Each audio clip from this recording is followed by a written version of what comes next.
lalu. Nah, sebelum memulai pembelajaran ini, alangkah baiknya kita berdoa. Silakan satu orang untuk memimpin doa. Sebelum memulai pelajaran pada pagi hari ini, alangkah baiknya kita berdoa. Berdoa dimulai.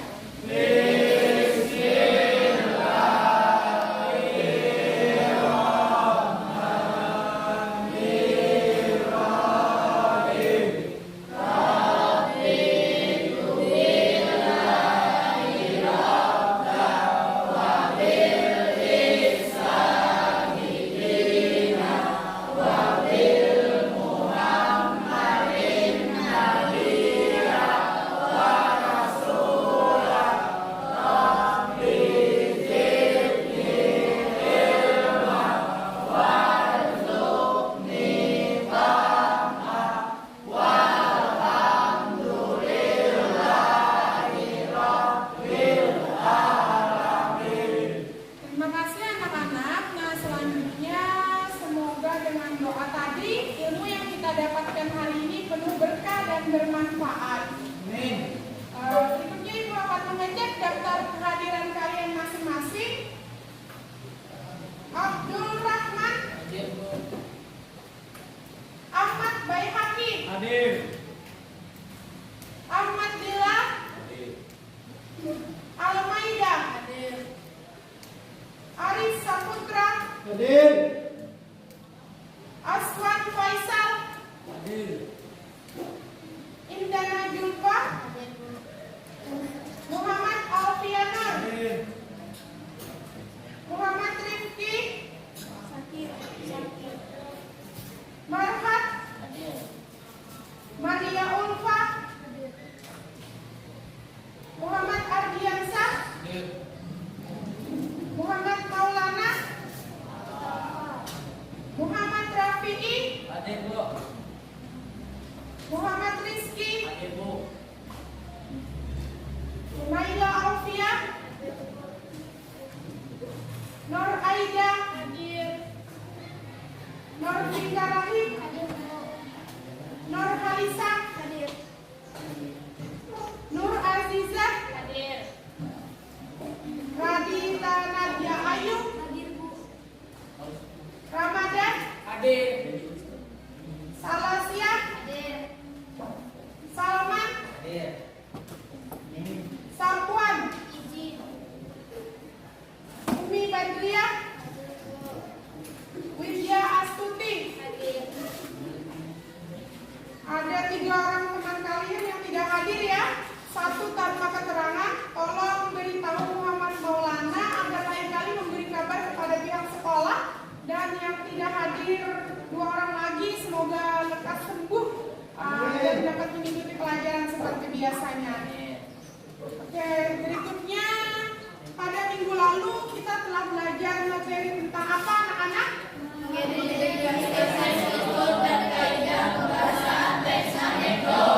Ya, jadi minggu lalu kita belajar tentang mengidentifikasi struktur dan kaidah kebahasaan dalam teks anekdot.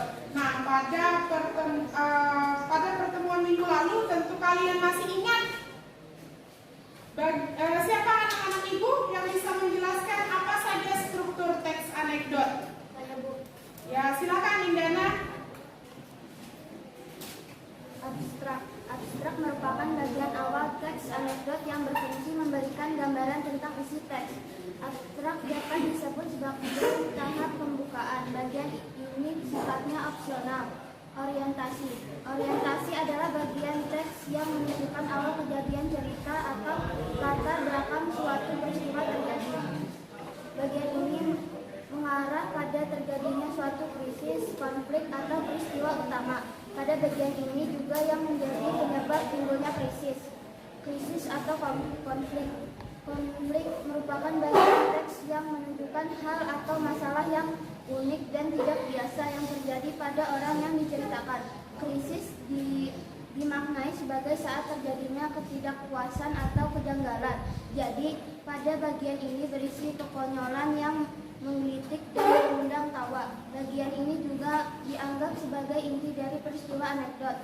Reaksi adalah bagian teks yang menerangkan cara menulis atau orang yang diceritakan dalam menyelesaikan masalah yang timbul di bagian krisis. Reaksi itu berkenaan dengan tanggapan atau reaksi dapat berupa sikap menertawakan. Koda yaitu bagian akhir dari cerita unik tersebut yang menjelaskan simpulan tentang kejadian yang diceritakan oleh penulis. Koda sama dengan penutup, pertanda berakhirnya cerita. Ya, bukaan untuk Indana. Nah, selanjutnya kita juga telah belajar tentang kaidah kebahasaan teks anekdot ya pada pertemuan minggu lalu. Sekarang coba siapa anak ibu yang bisa menjelaskan terkait dengan kaidah kebahasaan teks anekdot tersebut? Saya, Bu. Ya, silakan.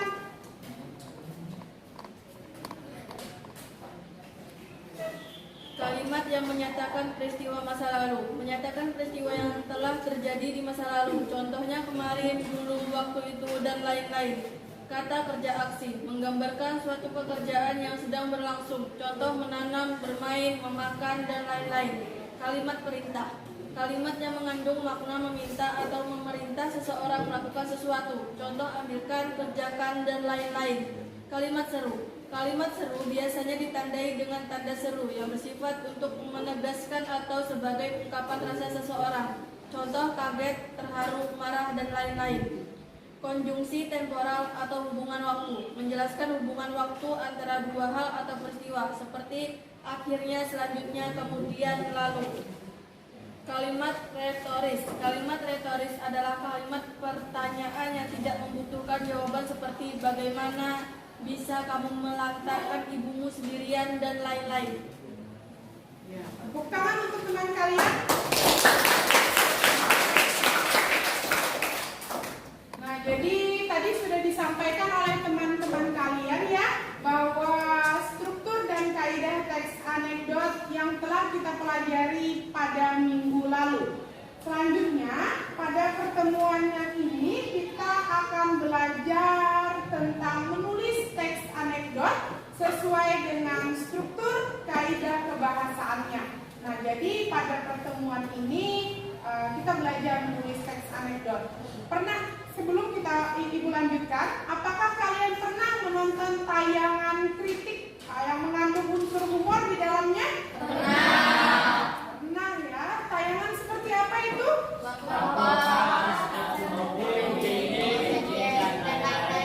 Iya. Nah, jadi kalau di Banjar itu juga ada seperti Madihin ya, Mahalabiu dan lain sebagainya. Nah, itu juga merupakan bagian dari inspirasi kita yang bisa kita jadikan inspirasi nanti dalam menulis teks anekdot.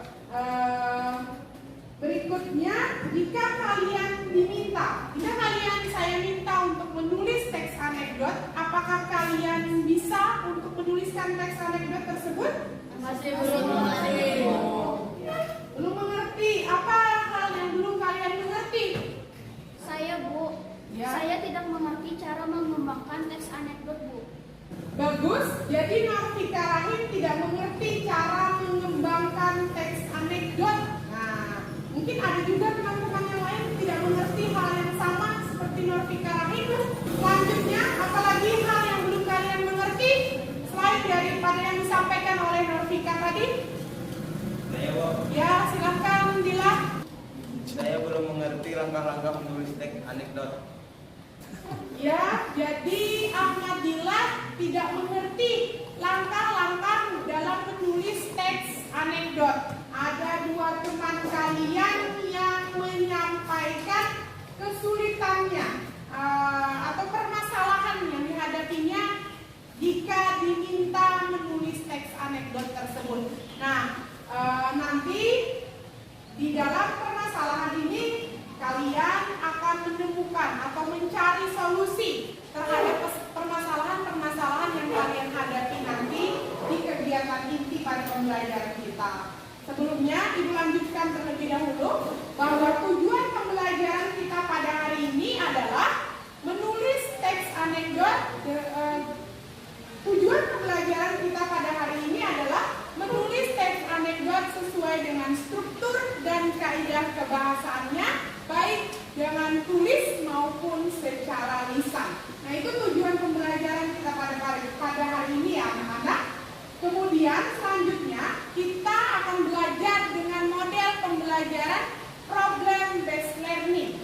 Nah, dalam model pembelajaran problem based learning ini ada langkah-langkah yang harus kalian ikuti dan akan Ibu bimbing dalam pengerjaan tugas-tugas atau LKPD-nya nanti. Berikutnya, semoga dalam pembelajaran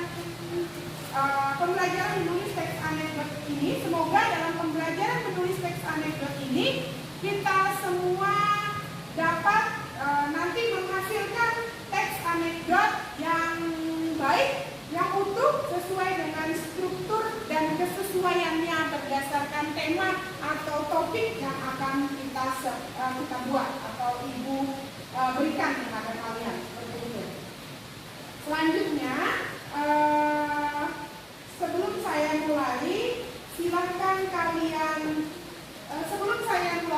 kalian perhatikan tayangan salin dia PPT berikut ini. Saya lanjutkan. Nah, jadi ini anak-anak, tolong perhatikan salin dia PPT berikut ini dengan seksama agar menambah pemahaman kalian dalam pembelajaran menulis teks anekdot ini. Nah, ini ada pola penyajian teks anekdot. Dia ada pola narasi dan juga ada pola dialog. Ada 2 pola tadi. Seperti yang disampaikan oleh Nurtika Rahim tadi, dia belum mengerti cara mengembangkan teks anekdot. Nah, ini saya sajikan salin dia PPT dengan penjelasan 2 pola penyajian teks anekdot. Ada pola narasi dan ada pola dialog. Nah, sekarang menurut pemahaman awal kalian terlebih dahulu, kira-kira apa yang dimaksud dengan pola narasi dan apa yang disebut dengan pola dialog? Siapa yang bisa membantu Ibu untuk memberikan pengertian kepada 2 hal ini?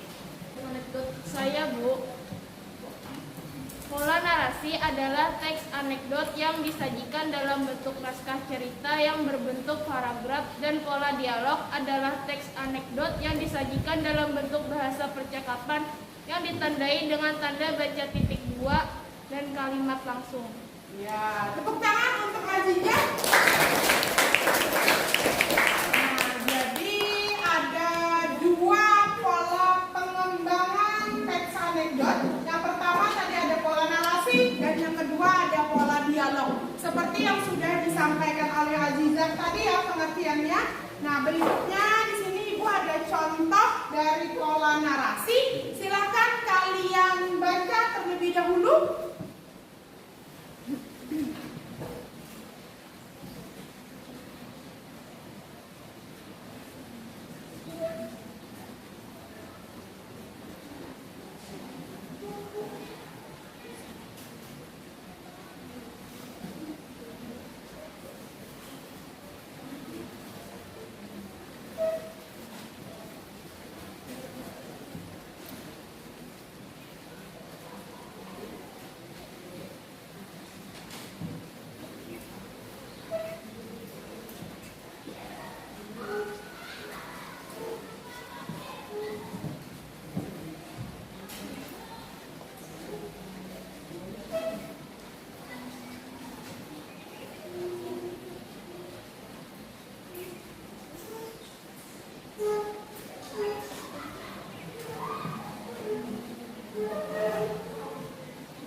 Silakan kalian baca terlebih dahulu.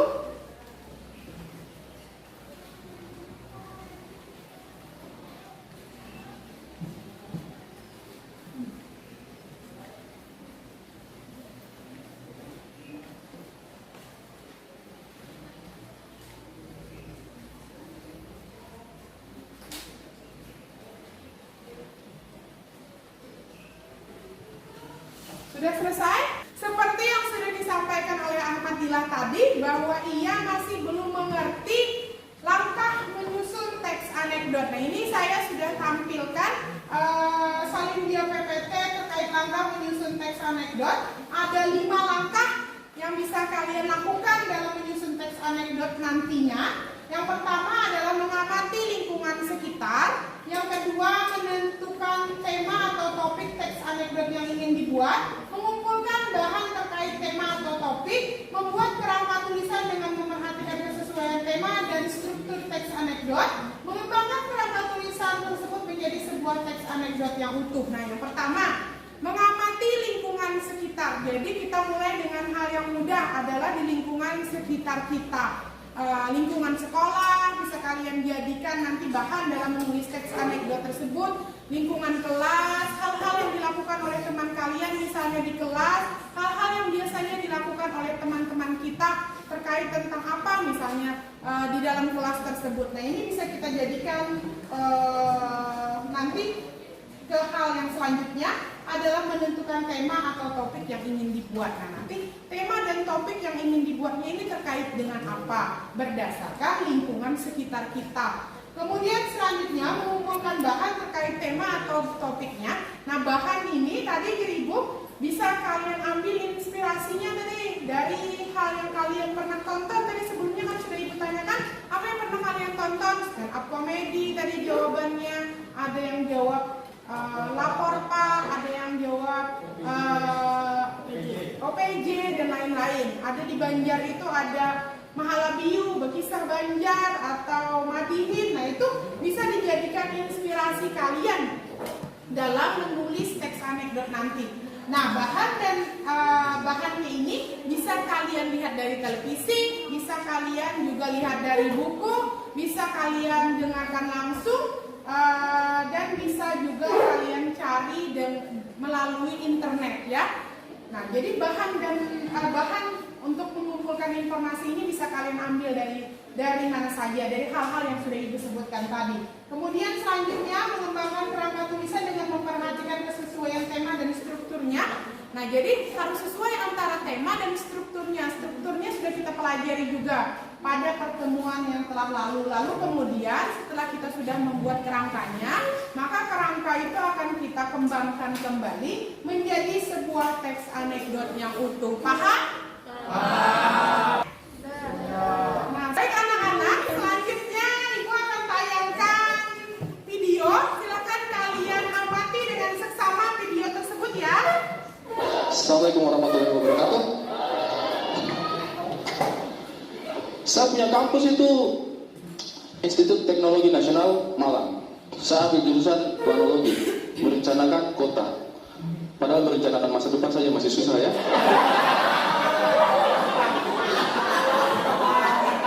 Dulu saya masuk di situ tuh, kampus saya itu kampus swasta. Dulu saya masuk di situ tuh saya tidak lulus di kampus negeri. Aduh, saya sedih sekali.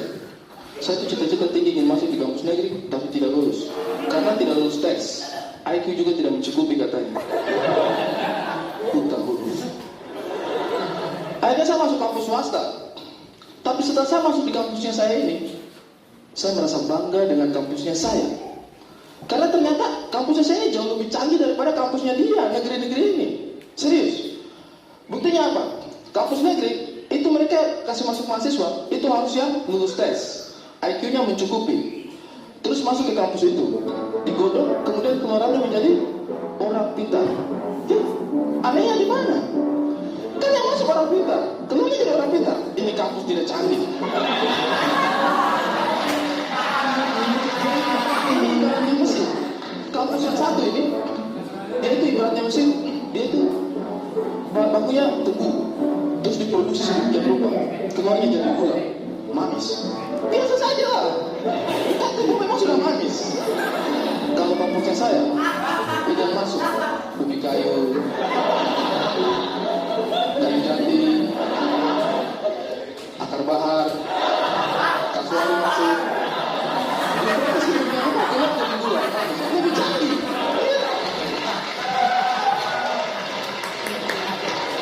Ya, habis bicara begini nanti saya punya rektor telepon ini. Ari, kau punya ijazah S1 sudah saya tanda tangani.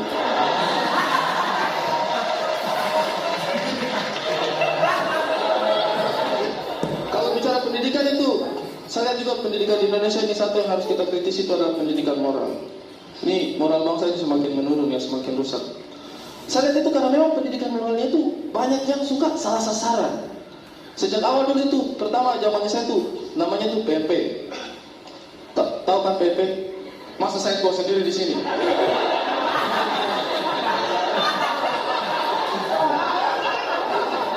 Jadi dulu namanya itu PP, Pendidikan Moral Pancasila. Terus berganti PPKN, Pendidikan Pancasila dan Kewarganegaraan. Terus ganti lagi sekarang PKN, Pendidikan Kewarganegaraan. Bukan apa-apa. Menurut saya ada yang salah dari pendidikan moral ini. Dari sekian ini saya pribadi rasakan sendiri. Dari sekian banyak pendidikan moral yang diterapkan di situ, ada satu poin yang sampai sekarang membekas dalam ingatannya saya. Dan setiap tahun itu ada dalam pendidikan moral, yaitu bagaimana menjadi anak baik, kriteria anak baik. Di situ banyak dipaparkan, menabung, membantu orang tua, apalagi membantu orang tua mencuri motor, pokoknya seperti itu. Dari sekian banyak kriteria itu, yang paling membekas dalam pikiran saya itu adalah kriteria anak baik. Itu membantu menyeberangkan nenek-nenek. Itu setiap tahun ada, membantu menyeberangkan nenek-nenek. Sekarang saya tanya di antara kalian sini, seumur hidupnya kalian waktu masih anak-anak, pernah kalian menyeberangkan nenek-nenek? Karena saya juga tidak pernah. Dan gara-gara statement ini, saya tuh merasa gagal menjadi anak baik. Itu kegagalan terbesar saya ya. Dan juga kenapa saya terus putus nenek-nenek? Misalnya yang mau menyeberang ini ya. Misalnya mau menyeberang itu adalah ibu hamil. Dia bawa belanjaan banyak, terus dia mau menyeberang. Nah, bisa bantu menyeberangkan ibu. Apa? Menyeberang? Ibu itu belum terlalu tua. Ibu itu menyeberangkan nenek-nenek. Ibu tahu kan definisi nenek-nenek. Dan akhirnya saya mikir, kenapa saya merasa gagal menjadi anak baik? Oh ternyata akibatnya penyebabnya itu adalah karena waktu kecil saya itu gagal menyeberangkan nenek-nenek satu kali pun. Akhirnya saya cari penyebabnya, kenapa bisa terjadi. Akhirnya saya temukan sampai pada satu kesimpulan. Ternyata kita gagal menjadi anak baik berdasarkan teori dari buku PPKN tadi ini. Itu karena jumlah nenek-nenek tidak sebanding dengan jumlah anak baik. Di Indonesia itu kekurangan stok nenek-nenek yang itu diseberangkan, tidak ada. Jadi saya ini memutuskan untuk bisa mendedikasikan hidup saya untuk membuat anak Indonesia menjadi lebih baik. Jadi di masa tua saya nanti, setiap hari saya akan berdiri di pinggir jalan. Oke. Jadi kita sudah saksikan sama-sama ya tayangan video 1.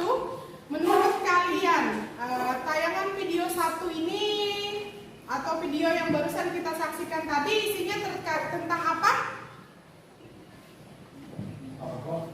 Siapa yang bisa menjawab? Video 1 isinya tentang apa? Video pertama bertema tentang pendidikan moral, Bu, di mana dalam tayangan tersebut disebutkan ciri anak baik seperti membantu orang tua dan menabung, dan banyaknya jumlah anak baik di Indonesia. Ya, tepuk tangan untuk teman kalian. Ya, bagus sekali ya jawaban dari teman kalian tadi. Nah, sekarang untuk menambah pemahaman kalian, Ibu ada salah satu tayangan video kedua. Nah, Ibu akan tayangkan kembali video kedua.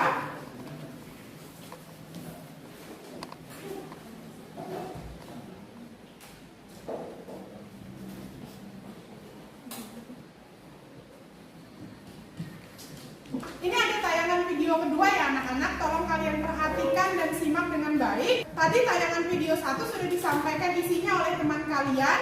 Nah, sekarang kita akan saksikan kembali tayangan video 2. Good night.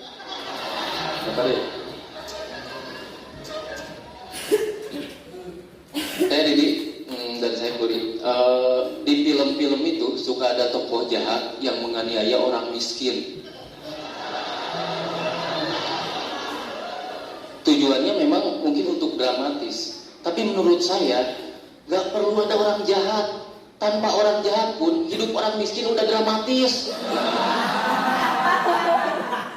Jangankan dijahatin ya, dalam seminggu aja ada temen yang kawinan, kita mah ngerasa dibegal. Bayangin aja, 50.000 satu amplop kali 3, 150.000. Duit buat cicilan kasur hilang. Kurang dramatis apa? Terus di film-film itu suka ada yang menurut saya tokoh yang nggak masuk akal, nggak pantas. Ada nih biasanya gadis miskin, buat makan aja susah, tapi make upnya tebel, alisnya ditato, tato naga.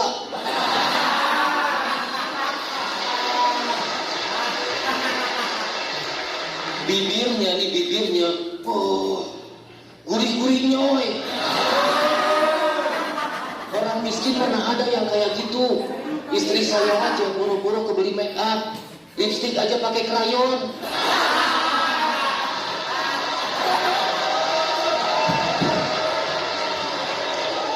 Anak saya nih lagi ngegambar, nah pinjemnya sebentar. Yang mana mah? Itu yang warna hijau. Terus ada lagi tokoh tuh yang menurut saya berlebihan. Ada nih orang miskin, bajunya robek-robek, kayak habis berantem sama macan. Mukanya dibikin hitam, kayak atlet. Nggak jelas. Kadang-kadang saya bingung, ini orang miskin kok malas amat cuci muka.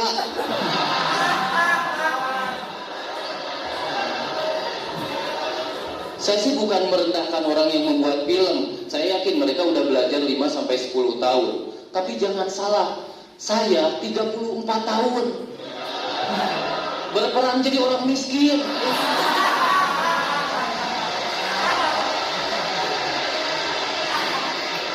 Kurang pengalaman apa saya? Saya ini orang miskin senior. Makanya kalau ada yang bilang muka saya selalu sedih, itu karena mendalami peran.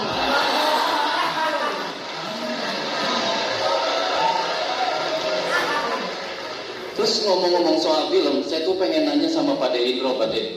Kenapa sih hampir di setiap film warkop itu selalu ada orang miskin diceburin ke empang?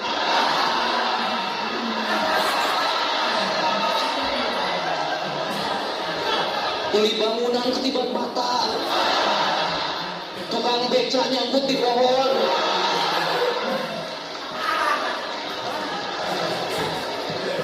Itu pesan moral apa yang ingin disampaikan?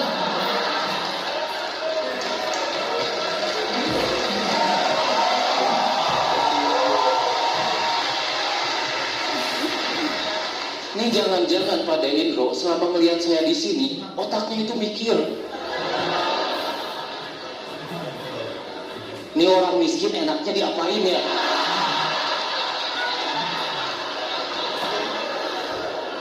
Dibotakin kayaknya lucu. Oh my god. Terus kalau saya nonton film itu biasanya tuh ada tulisan di samping gitu, BO, bimbingan orang tua.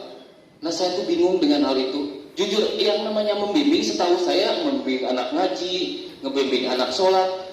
Nah sekarang saya disuruh ngebimbing anak nonton Naruto.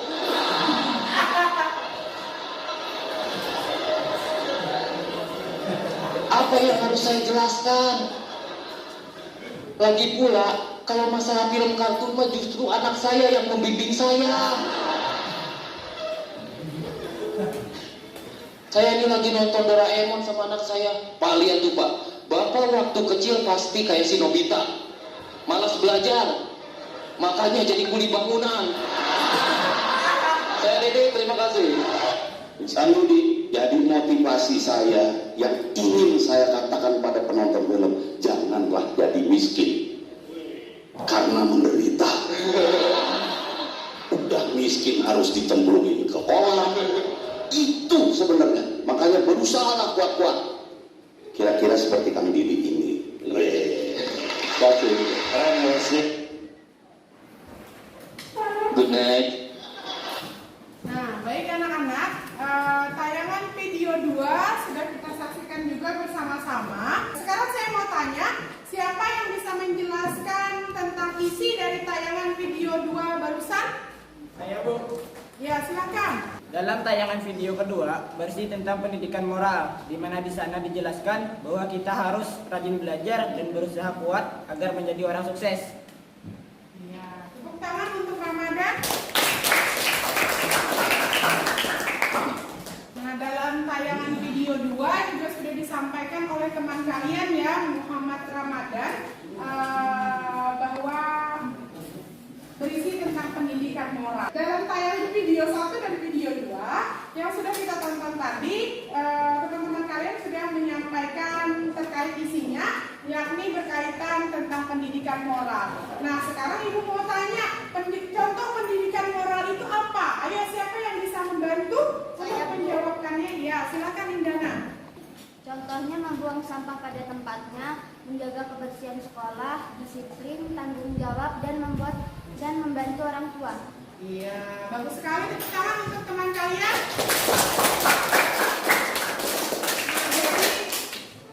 Jadi banyak ya anak-anak contoh dari pendidikan moral ini. Nah, ini yang akan nantinya Ibu jadikan tema dalam LKPD kalian untuk menulis teks anekdot, di mana temanya adalah terkait pendidikan moral, di mana contohnya tadi sudah disampaikan oleh Indana, dan seperti tadi membuang sampah pada tempatnya, menjaga kebersihan kelas, disiplin, tanggung jawab, tidak jujur, tidak menyontek, apalagi Indana?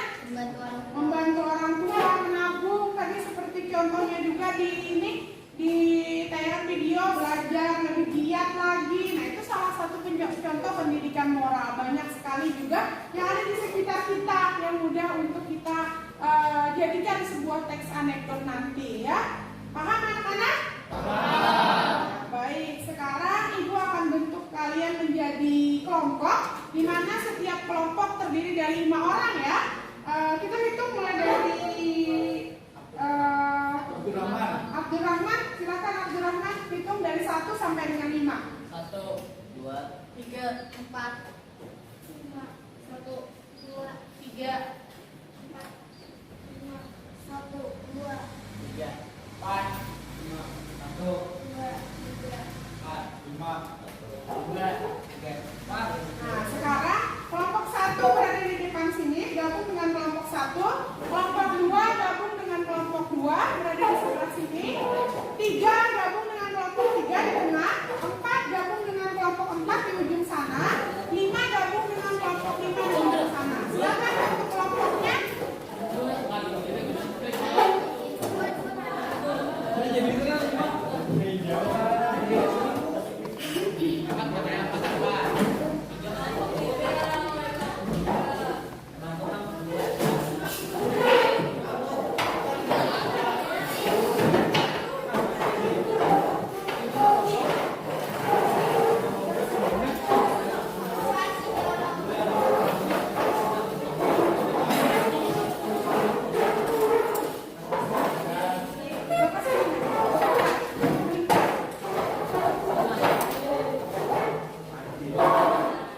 Kasih kedua main sini. Ayo. Sudah ya? Kasih. Ayo cepat nanya.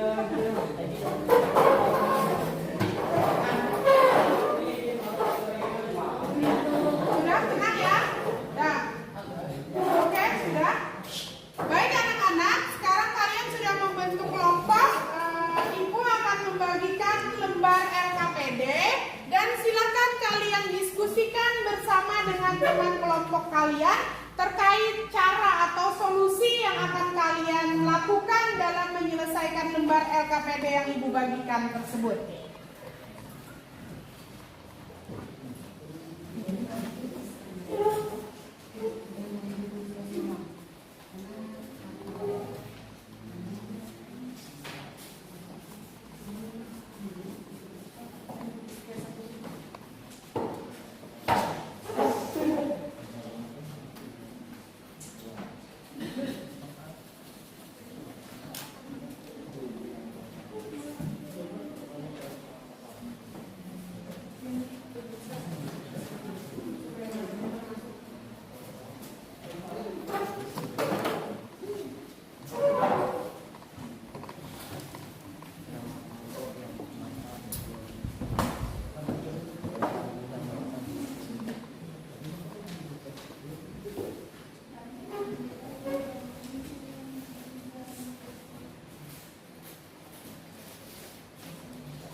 mengerjakan lembar LKPD-nya, silahkan kalian diskusikan dengan teman kelompok kalian untuk menyelesaikan atau mencari solusi dalam menyelesaikan lembar LKPD tersebut. Lakukan selama 10 menit.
Solusi dalam mengerjakan lembar LKPD yang Ibu bagikan? Sudah.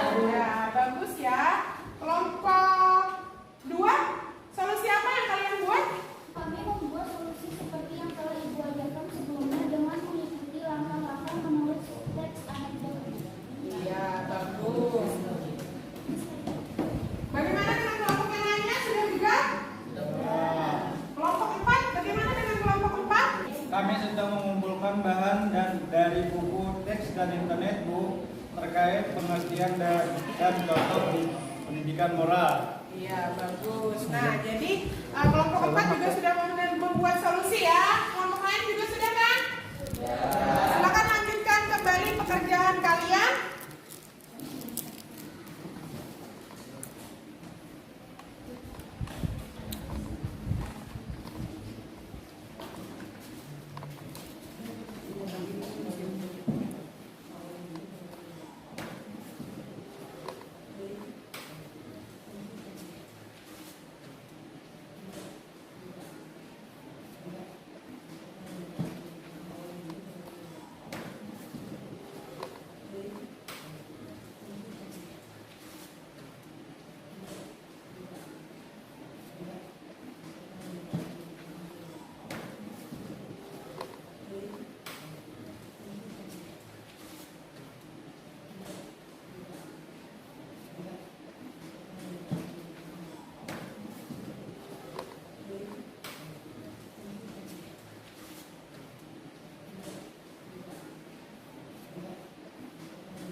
menemukan bahan untuk ditulis menjadi sebuah teks anekdot? Sudah. Bagus. Jadi bagaimana ini pekerjaan kelompok kalian? Kami telah menentukan nilai moral yang akan kami tulis menjadi teks anekdot. Ya. Jadi nilai moral yang kalian pilih dalam kelompok ini apa? Kami akan menulis tentang kejujuran. Ya. Kalian memilih tema terkait dengan nilai moral yakni kejujuran ya. Oke, saya lanjutkan ke kelompok lainnya. Bagaimana pekerjaan kelompok kalian? Sudah? Apa yang sedang kalian kerjakan ini? Kami akan menulis teks anekdot tentang tanggung jawab dan kedisiplinan. Jadi setiap kelompok sudah menentukan satu nilai moral yang akan ditulis ya? Silakan kembangkan satu nilai moral yang kalian pilih bersama dengan teman kelompok tersebut untuk menjadi sebuah kerangka teks anekdot. Lanjutkan pekerjaan kelompok kalian.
Bagaimana anak-anak?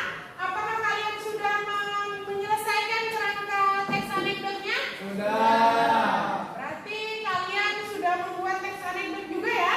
Sudah. Bagus. Kalau sudah selesai, kita akan mempresentasikannya, oke? Oke. Ya, bagus. So, kita mulai dengan kelompok 2 ya. Silakan kelompok 2 untuk maju ke depan mempresentasikan hasil teks anekdotnya.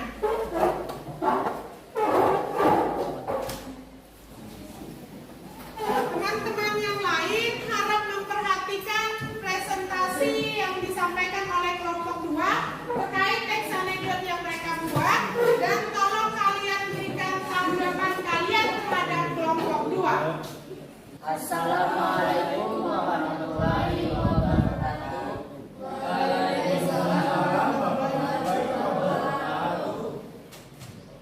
Kami dari kelompok 2 ingin membacakan teks anekdot yang kami buat yang bertema jujur. Sebelum kami bacakan, kami ingin memperkenalkan diri. Dari saya, Marhat. Saya Pika. Saya Umi. Saya Risopra. Langsung saja saya baca tentang teks anekdot yang bertema jujur. Sang ibu sedang memandangi wajah lugu anaknya dengan penuh cinta dan kasih sayang. Sambil terus mengharap anaknya tumbuh menjadi anak yang berbudi pekerti. Lalu ibu pun menasihati anaknya untuk menjadi orang jujur. Sebab kejujuran itu adalah suatu perbuatan yang hebat. Sebab tidak semua orang mampu melakukannya. Kemudian anak tersebut bertanya kepada ibu, "Seperti apa contoh sikap jujur?" Dan ibu pun menjawab bahwa salah satu contohnya adalah dengan tidak menyontek di sekolah. Kemudian anak tersebut mengatakan bahwa ia tidak pernah menyontek, hanya pernah mengintip jawaban temannya sedikit saja. Ibu pun tertawa dan mengatakan bahwa hal tersebut sudah merupakan tindakan yang tidak jujur, karena mengintip jawaban teman sama saja dengan menyontek. Anak tersebut pun akhirnya berjanji kepada ibunya untuk tidak mengulangi perbuatan tersebut lagi. Ya, tepuk tangan untuk kelompok 2.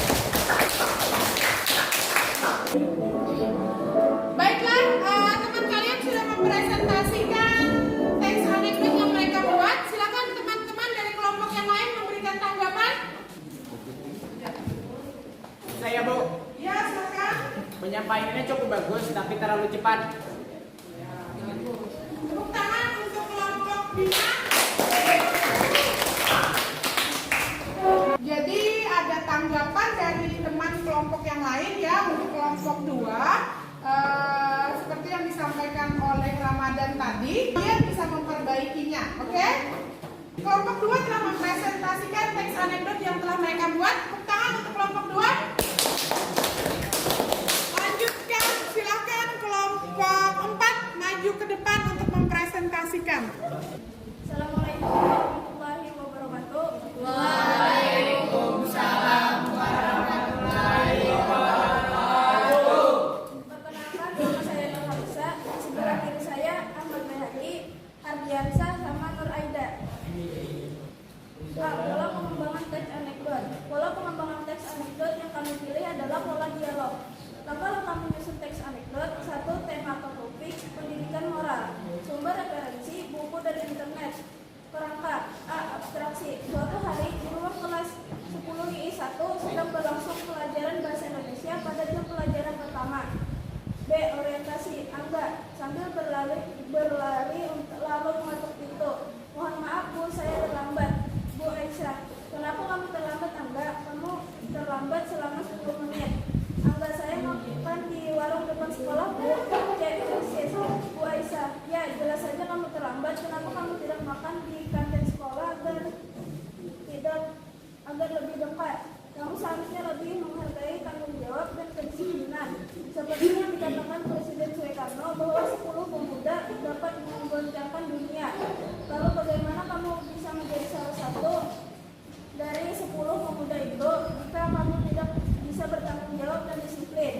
D. Reaksi. Angga, saya minta maaf Bu, saya berjanji tidak akan mengulanginya lagi. Saya akan lebih menghargai tanggung jawab dan kedisiplinan, dan saya akan menjadi salah satu dari pemuda itu agar menjadi kesebelasan untuk main sepak bola di jalan dunia. Pada Ibu Aisyah dan teman-teman satu kelas Angga pun tidak terhabis pikir dengan jawaban konyolnya tersebut sambil terdiam menahan tawa. Dan tulislah teks anekdot tersebut pada kolom di bawah ini. Kesebelasan. Suatu hari di ruang kelas 10 I 1 sedang berlangsung pelajaran bahasa Indonesia pada jam pelajaran pertama. Angga sambil berlari lalu mengetuk pintu. Mohon maaf Bu, saya terlambat. Bu Aisyah, kenapa kamu terlambat Angga? Kamu terlambat selama 10 menit. Angga, saya makan di warung depan sekolah Bu. Bu Aisyah, ya jelas saja kamu terlambat. Kenapa kamu tidak makan di kantin sekolah saja agar lebih dekat? Kamu seharusnya lebih menghargai tanggung jawab dan kedisiplinan. Seperti yang dikatakan Presiden Soekarno bahwa 10 pemuda dapat menggoncangkan dunia. Lalu bagaimana kamu bisa menjadi salah satu dari 10 pemuda itu jika kamu tidak bisa bertanggung jawab dan disiplin? Angga, saya minta maaf Bu, saya berjanji tidak akan mengulanginya lagi.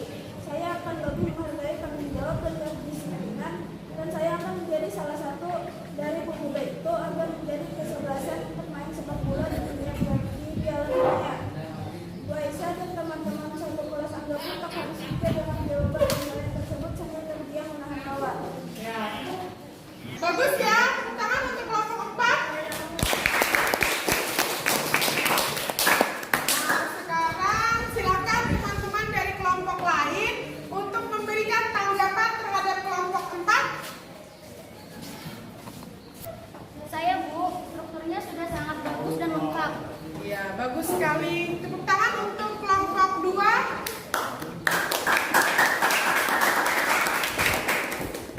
Nah, jadi tadi sudah disampaikan tanggapan dari kelompok 2 terkait hal yang harus kalian perbaiki atau sudah merupakan apresiasi dari kelompok 2 terhadap teks anekdot yang kelompok 4 buat.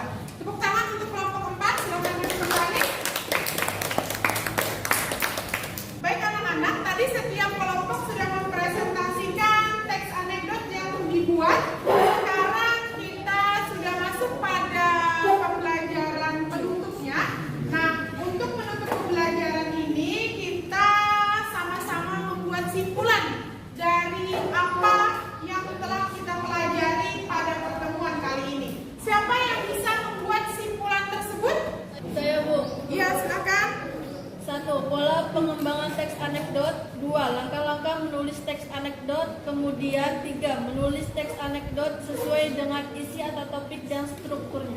Iya, tepuk tangan untuk teman kalian.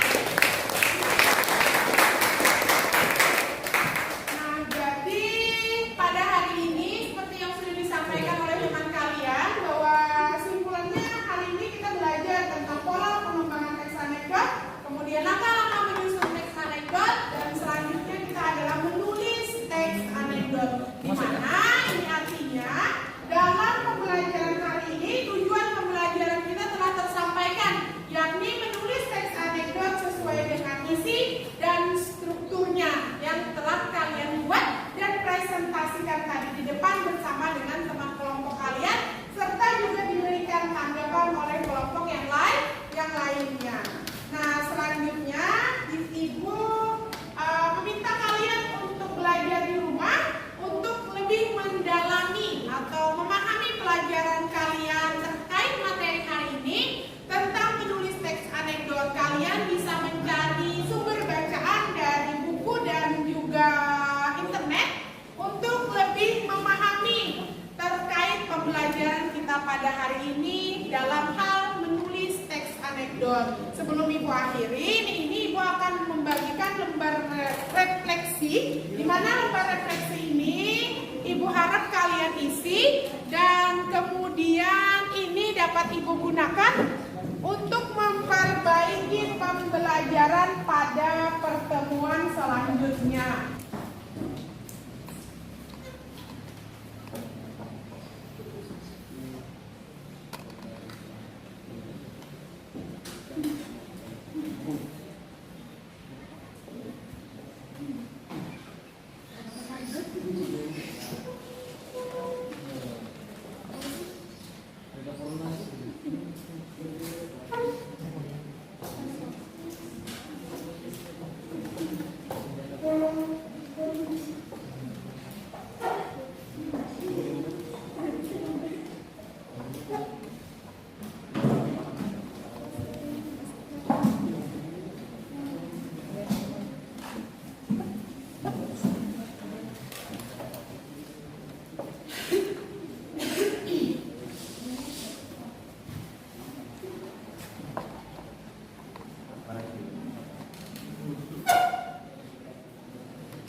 Sudahkah kalian menyelesaikan lembar refleksi yang Ibu bagikan? Sudah. Baik, berarti pembelajaran kita hari ini sudah selesai anak-anak. Terima kasih telah mengikuti pembelajaran bahasa Indonesia. Sampai berjumpa di pertemuan yang akan datang. Silakan satu orang untuk memimpin doa dan pulang. Sebelum mengakhiri pelajaran pada siang hari ini, alangkah baiknya kita berdoa. Doa dimulai.